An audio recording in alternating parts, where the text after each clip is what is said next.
Steven Spielberg's Saving Private Ryan didn't just win 5 Oscars and redefine war cinema, it became the gold standard for visceral storytelling that still makes grown adults sob in theater seats 25 years later. But behind those legendary 27 minutes of D-Day chaos and Tom Hanks delivering career-defining gravitas, there's a treasure trove of wild stories that never made it into your film studies textbook. From casting gambles that nearly torpedoed the entire production to a prop malfunction that created one of cinema's most iconic moments. We're diving deep into the foxhole of filmmaking secrets. Ready to storm the beaches of movie trivia? Here are 15 wild facts about Saving Private Ryan you never knew. Number 15. The title almost honored. A Different Ryan. Before Saving Private Ryan became etched in cinematic stone, reports suggest Spielberg and screenwriter Robert Rodat wrestled with several working titles that would make your head spin. The early script allegedly carried the placeholder The Last Mission, while studio executives pushed for something more marketable like Brothers in Arms. But here's where it gets interesting. The Ryan surname wasn't random. According to film historians, Rodat specifically chose it to honor the Irish-American families who lost multiple sons during World War II, particularly referencing the Sullivan brothers' tragedy. The name had to sound authentically American while carrying that blue-collar weight that made audiences instantly connect with a family they'd never met. Why does this matter? That title became a promise, not just about saving one soldier, but about honoring every family's sacrifice during the war. Number 14. Matt Damon nearly lost the role to a future superhero. Picture this: a young, relatively unknown actor auditioning for the biggest war film of the decade, going head-to-head with someone who'd later swing through Manhattan in red and blue. Reports suggest that Tobey Maguire was seriously considered for Private James Ryan, and the decision reportedly came down to a screen test that had Spielberg torn for weeks. Damon's audition tape, according to casting director Denise Chamian, showed a vulnerability that Spielberg felt captured the boy-next-door quality essential to the character. But Maguire's intensity nearly sealed the deal until one crucial factor emerged: Damon's ability to convey that specific Midwestern earnestness that made Ryan's survival feel both tragic and necessary. The near miss shaped how we view both actors today, with Damon's career-defining performance launching him into A-list territory while Maguire found his own path to superhero stardom. Number 13. Tom Hanks's character was based on real battalion commanders. Captain John Miller wasn't plucked from thin air. He was a composite of actual 2nd Ranger battalion officers who led the Point du Hoc assault on D-Day. Spielberg and historical consultant Stephen Ambrose reportedly interviewed dozens of veterans, with particular attention paid to Captain Leonard Schroeder and Captain Ralph Goranson, whose leadership styles influenced Hanks's portrayal. The famous hand tremor that defines Miller's character, that came directly from veteran accounts of combat stress reactions, though some sources suggest it was Hanks' own addition during rehearsals. The detail proved so authentic that several D-Day survivors reportedly approached Hanks after screenings, convinced he'd somehow channeled their fallen commanders. But here's the kicker. Miller's pre-war profession as a high school English teacher was specifically chosen to contrast educated civilian life with the brutality of military command. This backstory created a character arc that resonated with audiences who saw their own fathers and grandfathers in Miller's quiet authority. Number 12. The D-Day sequence used zero CGI for the beach landing. In an era when digital effects were becoming Hollywood's go-to solution, Spielberg made a decision that sounds absolutely insane by today's standards: shoot the entire Omaha Beach sequence practically. We're talking about 1,000 extras, 20 amputee actors, and enough controlled explosives to level a city block. The blood in the water wasn't computer generated. It was a mixture of corn syrup and food coloring pumped through hidden tubes. Those bodies washing ashore, real stuntmen holding their breath for terrifyingly long takes. Cinematographer Janusz Kaminski's handheld camera work, combined with the removal of protective filters, created that documentary-style realism that makes your stomach churn even on a 5th viewing. What's truly wild is that this practical approach cost significantly more than digital alternatives would have. But Spielberg insisted the authenticity was worth every penny. The result became the template for how modern war films approach large-scale battle sequences. Number 11. One crew member's mistake created the film's most quoted line. Earn this. 2 words that have been tattooed on veterans, quoted in graduation speeches, and referenced in countless films since 1998. But according to script supervisor Carla Gagnon, This line wasn't in the original screenplay. It emerged during an on-set accident that nearly derailed filming. During the cemetery scene, reports suggest Tom Hanks forgot his scripted final words to Matt Damon's character.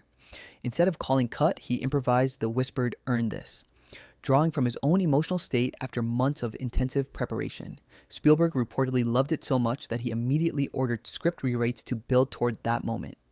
The phrase became shorthand for the entire film's message about sacrifice and responsibility. It transformed what could have been a simple war movie into a meditation on how we honor those who gave everything for our freedom. Number 10, the cast endured. A brutal boot camp, except one person. Before cameras rolled, Spielberg shipped his entire cast to a military training facility for what they now describe as 8 days of pure hell. Under the supervision of Marine veteran Dale Dye, the actors learned to march, shoot, and think like World War II soldiers.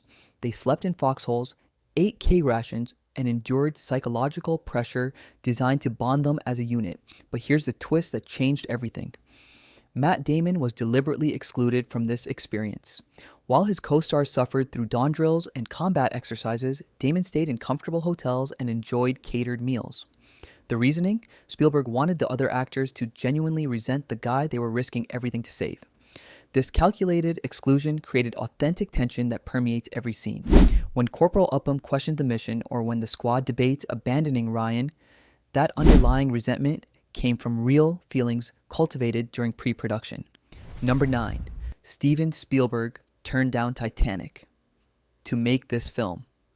In one of Hollywood's most expensive what-if scenarios, Spielberg reportedly walked away from directing Titanic to focus on Saving Private Ryan.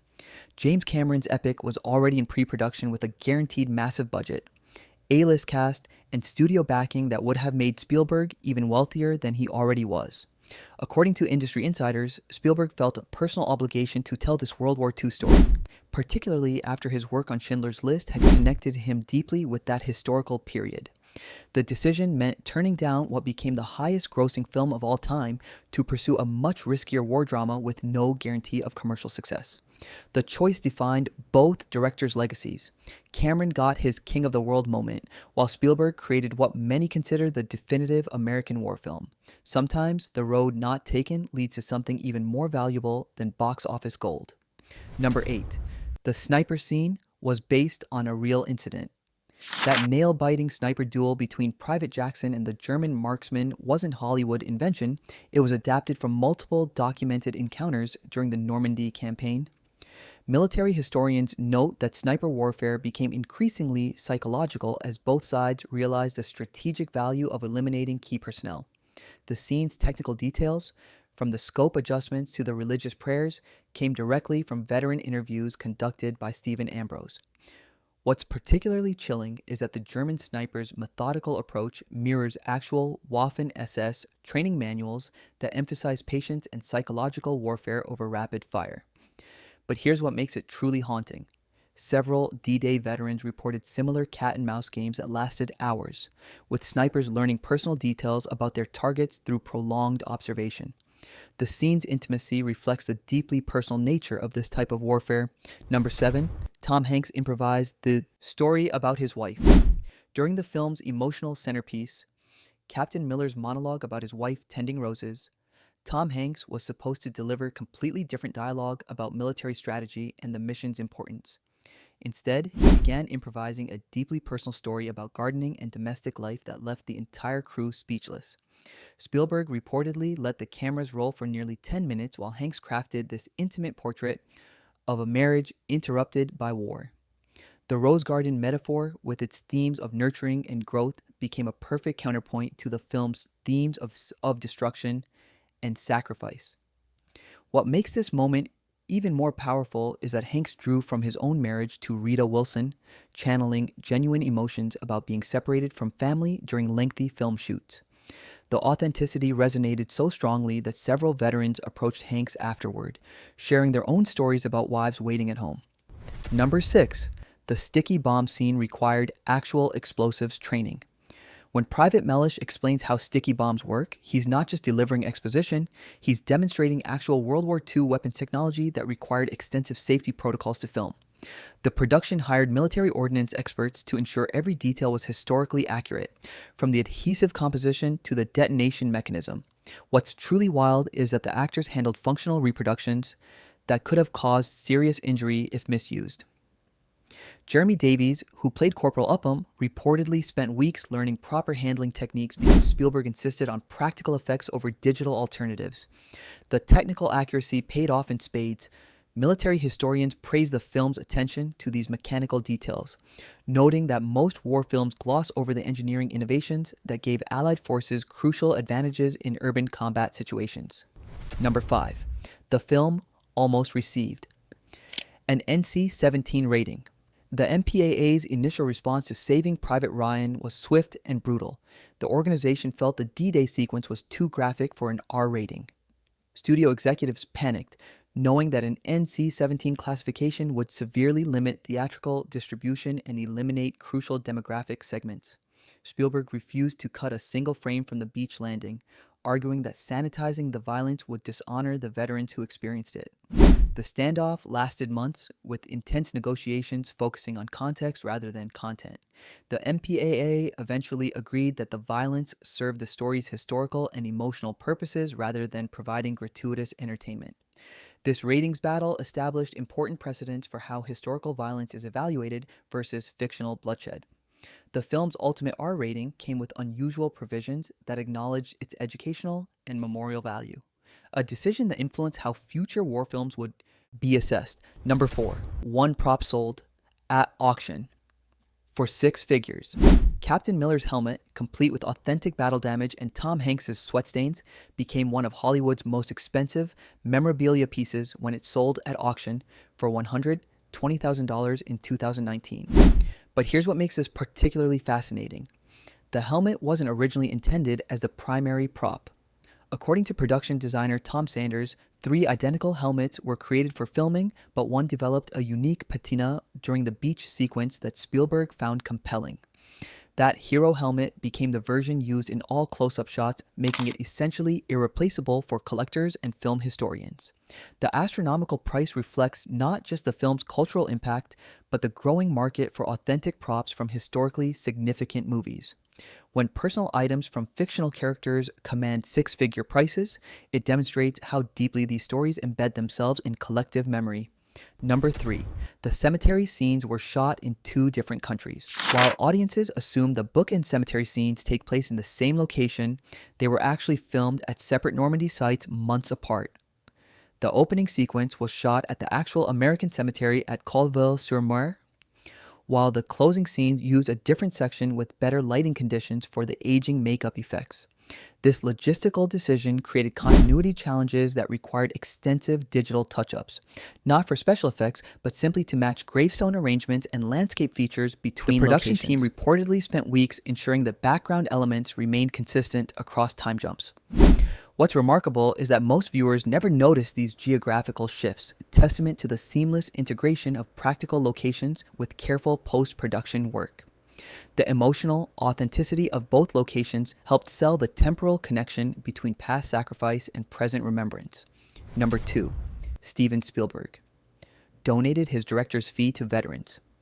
In a gesture that perfectly embodied the film's spirit, Spielberg donated his entire $40 million director's fee to establish educational programs for World War II veterans and their families.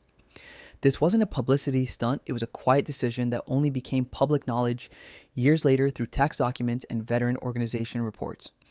The money funded scholarship programs, oral history projects, and medical support services that continue operating today. Spielberg's donation inspired similar contributions from cast members, with Tom Hanks and Matt Damon establishing separate funds for veteran support services. This financial sacrifice transformed Saving Private Ryan from a commercial product into a genuine tribute, ensuring that the film's profits directly benefited the communities it sought to honor, its filmmaking as service, entertainment as memorial. Number 1. The film's ending almost included Ryan's actual military service.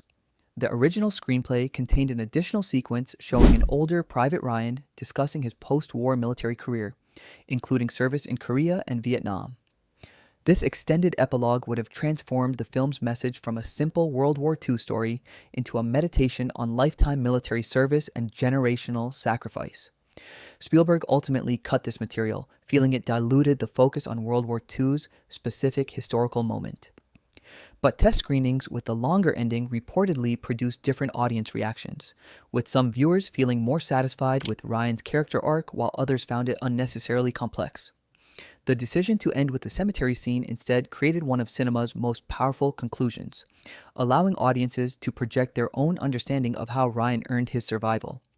Sometimes the most important story choices involve what you leave out rather than what you include.